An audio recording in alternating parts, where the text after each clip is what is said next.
Happy morning time, everyone. This is Dr. Mark Jesinoski. This is the Wizard Podcast. It is Monday, November 30th. We all made it through Thanksgiving. Many different little topics go through my mind every day, really. I think it's fascinating observing your own mind and your own experience and just noticing how easy it is to get caught up in the moment, how easy it is to get caught up in negativity, how easy it is to get caught up in tension, how easy it is to get caught up in anticipating a conflict with someone who may be, consistently hurtful in your life or consistently just doesn't want to follow the rules or consistently just doesn't want to communicate. Whatever it is, it's just so easy to get caught up in, the friction of the moment. And I noticed on Thanksgiving Day, it's funny when you think about a holiday like Thanksgiving. I think it's easy for people to have expectations about what we want it to look like, and when we get caught up in these expectations, it just leads to a whole lot of disappointment, because how many of you ever went to a family gathering that was according to expectation? And, there's good times and bad times, but I remember growing up just, you get a bunch of aunts and uncles together and you got arguments. You got arguments that have been going on since childhood. And it's sometimes you have to step back and just look at the hilarity of it all. But on my Thanksgiving Day, we had a really nice time. It was me and my two daughters and my mom, Grammy Linda. And, there was a good vibe, and we were all in a good mood, and we all got dressed up kind of funny and just had a really nice time and a nice day. But as the day progressed, I found myself getting caught up in just certain sensations in my body. I had a lingering sense of discomfort and noticed my mind was getting caught up in certain conflicts that I'm having to deal with, certain negative things that I wish I didn't have to deal with, but I do have to.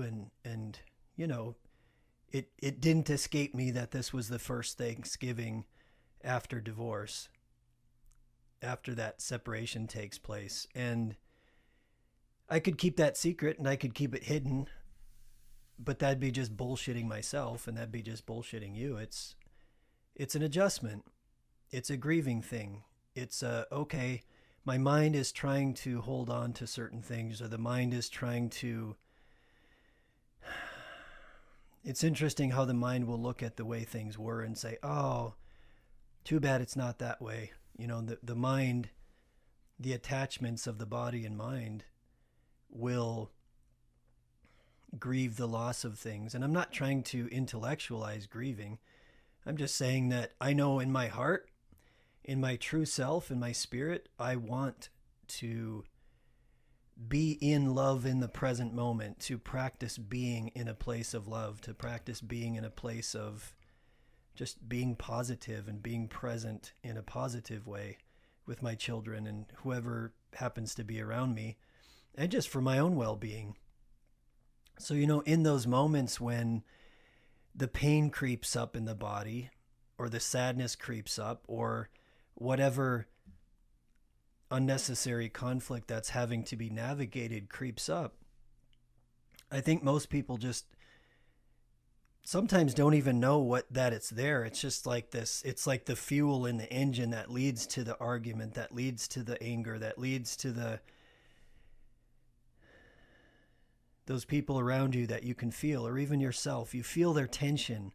You feel their pain. You feel if you poke them the wrong way, they're gonna react, and they're gonna get angry, and they're gonna blow up. And you feel that in your families, or you feel that in yourself. And a lot of times we feel really ashamed of this, or we feel really sad about this, and we truly want to be able to, you know, let it go and move past it, but it lives in our body and it clings to us. It lives in our body and it lives in our mind in the form of memory, in the form of habit, in the form of routine, in the form of attachment.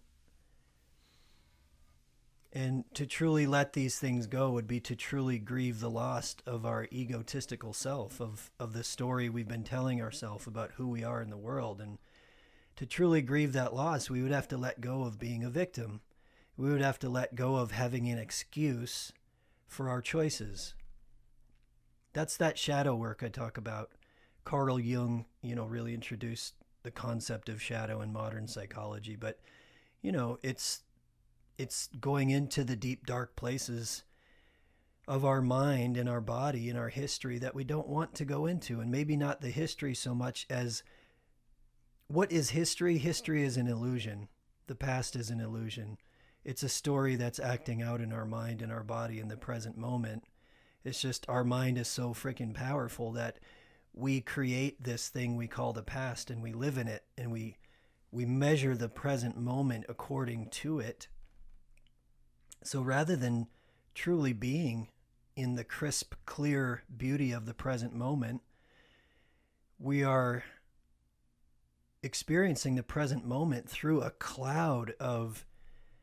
haze of past memory and past attachment and past pain and resentment. And especially get your families together and all of a sudden it's like, well, you did this and you always do this and she always does this and you're always an asshole and you're always a bitch and what the hell? It's just these stories play out. And you got to laugh because otherwise you got to cry, But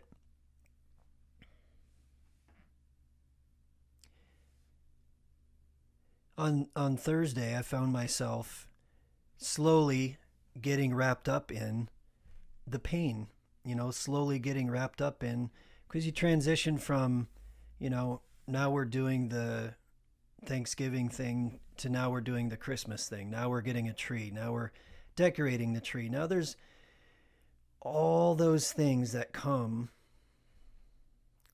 all those stories that manifest in these times of holidays. A lot of the veterans I work with, I know that anybody that's been through significant trauma feels this way, but, the body remembers. The work of Bessel van der Kolk in his book, The Body Keeps a Score, is probably one of the best books you could read about how the body remembers and how trauma plays itself out in the body, how it lives in the body, and how certain times of year, I talk with veterans all the time about certain times of the year when they lost their friends, when they experienced an IED attack or they experienced some significant battle and they lost their friends or they got hurt themselves. But usually it's the anniversary of lost friends that is so significant for a lot of our combat veterans. It just lives in their body. All of a sudden they're having night sweats. All of a sudden they're having what we call night terrors. Whoever came up with the term night terrors didn't think a lot about how language affects the way we think, because we call them night terrors rather than, it's just our brain making sense of a story. It's trying to complete the circle. It's trying to resolve unfinished business. Things that are unfinished, things that are perceived as a threat by our emotional brain will always be kept alive in our mind. It's trying to resolve trauma. It's trying to resolve threat. When we allow the unfinished business or the pain of the past to live in the present moment, we're constantly experiencing that threat, that pain, that loss in the present moment all the time. That's why we hurt so much. It's why we grieve so much. It's why we experience that loss, because we keep it alive. We keep it alive through avoidance. We keep it alive because we don't want to look at the boogeyman. We don't want to look at the loss of our good friends. We don't want to admit we have been hurt or harmed. We don't want to admit that we have hurt or harmed others. So we avoid looking at it. What does that mean? It means we suppress it. We push it deep into our unconscious mind, which is nothing more than we push it into an inaccessible place in the recesses of our mind and body, but it lives on It lives on because it automatically influences our emotional brain. Our emotional brain has access to all the data. Our emotional brain is wired into our body, it's wired into the rest of our brain, and it has access to all the information that is telling the story of your life through that neurological attachment. So our emotional brain is looking at the world through those attachments, and particularly the unresolved ones, the ones that are so threatening that we push them away, end up having the most power over our life. Pretty soon we're creating drama and pain and damage in our present life with the people in our life because there are things acting out unconsciously through our mind and body that we're not even aware of or willing to be aware of. So we think everyone else around us is hurting us. That's a projection. Everyone else is hurting us rather than recognizing that they are experiencing our story acting out and being projected.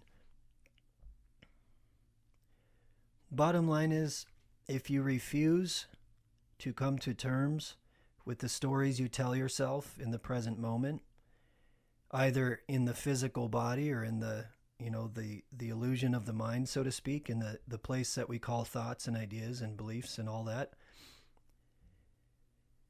If you live in avoidance, and avoidance can either be profoundly suppressing within or profoundly projecting without. There's people who internalize and there's people who externalize and everywhere in between. But as long as you're not willing to look fear in the face and say, why the fuck are you so scary? Why are you so scary? What is it about you that I'm so scared of? Why can't I come to terms with what has happened? Then that stuff is going to manifest in your life. It's going to manifest in your relationships. It's going to manifest in your work. It's going to manifest in your children. It's going to be projected into every part of your life as long as it lives on inside of you and you refuse to take a good look at it, refuse to take responsibility for it, refuse to admit. That's why step 4 of Alcoholics Anonymous, not that I'm a big fan of Alcoholics Anonymous. Anonymous is, hey man, come make amends. Make amends. Go to those people who have been really hurt and harmed by your choices and behavior and say, hey, I'm really sorry. From a place of awareness and from a place of taking ownership, I'm truly sorry for my behavior. I'm truly sorry for my actions. And now that I'm aware of it, I'm going to work to not repeat that again. And I want you to know that. That's making amends. But it's pretty hard to make amends if you can't even come to terms with your choices and your behaviors and what you continue to act out. So ironically, it's about taking a good look at it, coming to terms with it, working on that forgiveness within yourself of self and other, and then being able to make that amends with people and say, hey, I'm really sorry for how I acted. I'm really sorry for how I behaved. I'm really sorry for how my actions may have hurt you. And can you have compassion for yourself? Can you have empathy for yourself? Can you love yourself and say, I have been a victim at some point in my life, or I wouldn't have developed these things in the first place, but my tendency to continue acting in that manner has caused a lot of damage in my life. So I need to, on one hand, I need to grieve the loss of my childhood, or I need to grieve the loss of certain time or certain relationships, and I need to fully feel and acknowledge the story and the pain that's acting out in my mind and body in the present moment that we call grief, which is a resistance to change.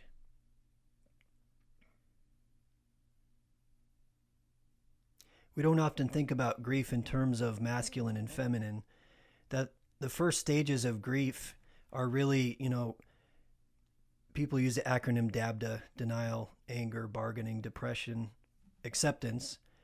But what we don't talk about is grief from a neurological, emotional, spiritual, mythological point of view, and that the first components of grief or change are resistance.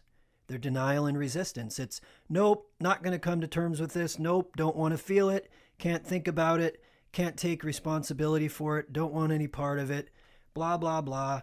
It's really a resistant energy. It's a, and there's a healthy version of that and an unhealthy version of that. There's a toxic masculinity and a healthy masculinity. Moving forward, the second stages of grief are really the feminine qualities, the acceptance, the feeling, the acknowledging, the compassion, the love, and just saying, okay, whew, this hurts. Ironically, there's so much strength to that feminine energy, because that feminine energy is saying, man, this really, really hurts, but I'm going to hold it. I'm going to contain it. I'm going to sit with it. I'm going to acknowledge it. And I'm going to work on adapting my mind and body to this new reality, to this new set of circumstances. Rather than forcing everyone else around me to adapt to my resistance, I am going to flow and adapt to change. That's really the heart of this thing we call narcissism, that I think a lot of people get really confused about, or at least a powerful component of that thing is, nope, not going to accept it, not going to accept anything that's happened, not going to take responsibility for anything that's happened. I'm like rubber, and anything that comes at me is going to bounce off, and I'm going to deny, because I do not want in any way to come to terms with the deep down darkness inside of me, or the tendency to deny my own reality as a survival tactic. But a lot of that is about grief. A lot of that is about coming to terms with what has taken place and how that is manifested in the stories we're telling and how that is acting out in the present moment. And it's so sad, because I look at, part of why I do this podcast, part of why I've been doing what I've been doing for the past 10 years or so as a psychologist and an artist, is because I see I see society, I see human culture through the lens of generational trauma. I see how trauma manifests in ideas and beliefs and systems of thinking and systems of behaving in our culture. And I see how powerful entities out there use that against us, meaning the people. It's easy to divide people who are injured and scared and fearful. It's easy to say this one is to blame and this one is right. It's easy to do that. It makes us very manipulable. It makes it easy to manipulate us when we're living in our collective trauma and our collective grief and our collective blame of one another for how we got here. Your tribe hurt me in the past. Your tribe hurt me in the past. Your tribe hurt me in the past. We all hurt each other. We actually did. Certain tribes were more ruthless than others. Certain human cultures in the past were more ruthless than others. And everywhere in between. We won't go down that rabbit hole right now. But what does it take for you as an individual? This is what I've been working on, I would say, very deliberately in myself for many years. And due to the experiences I've gone through in the past 3 years in the context of, watching a marriage unravel and watching something that I thought was a certain way be revealed to not be that way, and having to go through this myself and hold on and do the resistant thing and do the I don't want to accept this thing and do the pain thing and do the acting out thing, and have to go, basically get to a place where it's like, man, I can't live this way. I can't feel this kind of pain all the time. I can't constantly feel hurt. Even if there are things being done that are causing hurt and causing pain, I can't constantly live in this place. So I better learn how to surrender. I've called it, going from a place of submission where you feel trapped and powerless in your life to going to a place of surrender. Surrender, ironically, is empowering. It's like in jiu-jitsu or wrestling where, that you're in a tight position that you are not getting out of. And the best thing to do is make yourself like jelly, and make yourself really loose and make yourself really hard to hold on to. And ironically, in my experience, and I'm still working on it, I have to work on it every day. I think that true salvation, however you want to, whatever lens you want to look at through, but true salvation is surrender to the present moment, getting out of your way in the present moment. In the Christian context, that'd be getting out of your way in the present moment and surrendering to Christ within, allowing Christ to become you. What does that mean? Allowing God to become you, allowing the divine to become you. It's getting the ego out of the way and allowing yourself to become love, to become honesty, to become openness, to become your breath.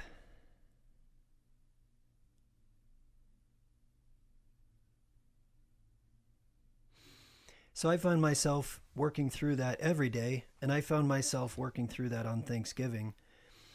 And it took some doing. This is kind of where I wanted to end it was, I felt the pain. I noticed the pain. I was in the pain. I noticed how the pain was seeping out a little bit. The girls are decorating and the girls are being little girls. They're being a 3-year-old and a 7-year-old, and they're throwing ornaments and they're breaking ornaments and they're laughing and they're playing. And I don't want to be the grumbly dad that's like, hey, we're supposed to do it this way. So I have a choice. I can either force my children to adapt their little minds and bodies, which are still forming and are still honest and still free relatively of this trauma. I can either force them to adapt themselves to me, the broken adult, or I can learn from them and adapt myself to them to realize, oh, it's me who's holding on. It's me here. It's not the children. It rarely is the children. It's usually the adult trying to force the children into the mold that we have created for ourselves, that we think is correct. But it's actually rooted in a lot of trauma, a lot of bondage, a lot of belief systems, a lot of ideas that are not our highest self, either as individuals or collectively as a culture. So on Thanksgiving, I was reminded of that. And, I had to take some time. I took little, kind of like these micro meditations where I just take a minute or two just to focus on my breath and notice what's holding on in the body and notice what's holding on in the mind and notice the story that's being told in that present moment. To take a big, giant breath and to release and recognize I can release the attachment to the thoughts in the moment. You can release the attachment. You might have to do it over and over and over and over again. But if your intention is to release and accept and be in that present moment in a place of love and acceptance and be there with your children or whatever, you'll get there. If you're willing to do it over and over again, say, oop, I did it again. Oops, there it is again. Oop, that thing in my body happened again.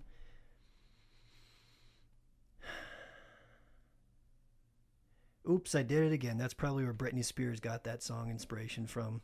Her deep mindfulness and meditation practice. Oops, I did it again. I acted out anger. I acted out fear. I acted out injury. I'm acting out these stories I'm telling myself. And rather than doing it, I can say, oops, I did it. There it is. There you are, ego. There you are, injury. And you can notice that rather than looking at it as a thing that's in the past, which is more of an illusion, you can acknowledge it for what it is in the present moment. Recognize it's a sensation turning into a story in the present moment. And you actually have a lot of choice with that. It takes practice. It takes willingness. Definitely, I'm sharing it the way I'm sharing because it's not like I could just turn it off on Thanksgiving Day or any other day. It's not like I can just force it away, because forcing it away is resistance of surrender. Forcing is resistance. Resistance of the sensations and the emotions that are naturally there because they're already living inside of you is only going to make it worse. So ironically, the road to salvation is fully allowing the feeling and the expression of that stuff playing out in the mind and body, but to see it for what it is in this moment. It's a sensation living in my body and mind that becomes a story.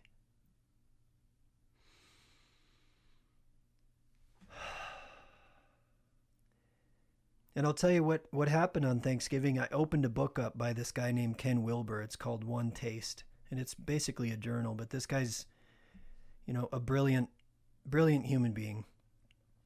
And the page I opened to had, the first sentence said, something about, I'm going to tell you more about what it means to be a witness. And just hearing that word witness brought me right back to, oh yeah, I can be a witness to the experience of my mind and body in this present moment. I can be a witness to the fact that I get to be alive. I get to be. I get to sit here and be with my children and my grandma, my mother, and, the abundance in front of me. It's so easy to forget about gratitude. It's so easy to forget about what's important. It's easy to forget about the gifts in your life. And sometimes we get so caught up in the pain and the anger and the resentment. And even now, how many people out there right now are living highly, I hate the word privileged, but how many people out there, other than those that are living in tents and that are truly struggling right now with the economic collapse of our working class and our middle class and that kind of thing, regardless of what the stock market says, for working people, these are really, really, really tough times right now. So there's a lot of people out there, complaining about the right or complaining about the left or complaining about whatever news of the day you can blame for your present circumstances. But the fact that we can do things like I'm sitting here right now talking into an electric device and recording myself, and I can put this out on the internet and anybody in the world can hear it, that's a lot of freedom. Relative to human beings of the past, that's a lot of freedom. So I try to be mindful of those stories I'm telling myself about the pain I'm in the present moment, or the injury I'm in the present moment, or what's happening in my current life. Because the reality is, I can easily flip that upside down and be like, oh, wow, I'm decorating a Christmas tree with my children. I just had a giant meal and I'm way more full than I need to be.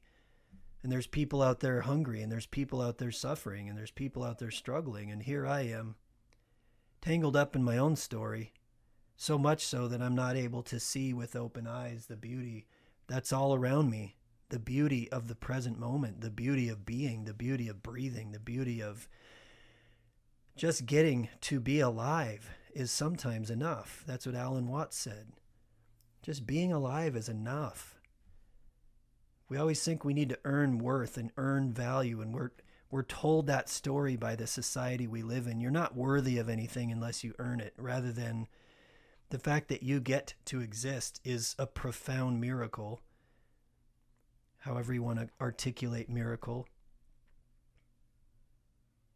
The fact that I'm sitting here doing this, sharing in the present moment as openly and honestly as I can, and you're receiving it, and we get to have this exchange together, is a profound gift. So thank you for listening. Thank you for hanging in there with me. I certainly would always like to hear from any of you. You can email me at drmarkjesinoski@gmail.com, drmarkjesinoski. I know that's a lot. I probably should have a different email. And I would love to hear your thoughts or your questions. What would you like to hear more about? What are some things that you might be struggling with in your life or your family? And I'd be happy to just be open and honest about it. Have a really good day out there, everybody. This is Dr. Mark Jesinoski. This is the Wizard Podcast, episode 35.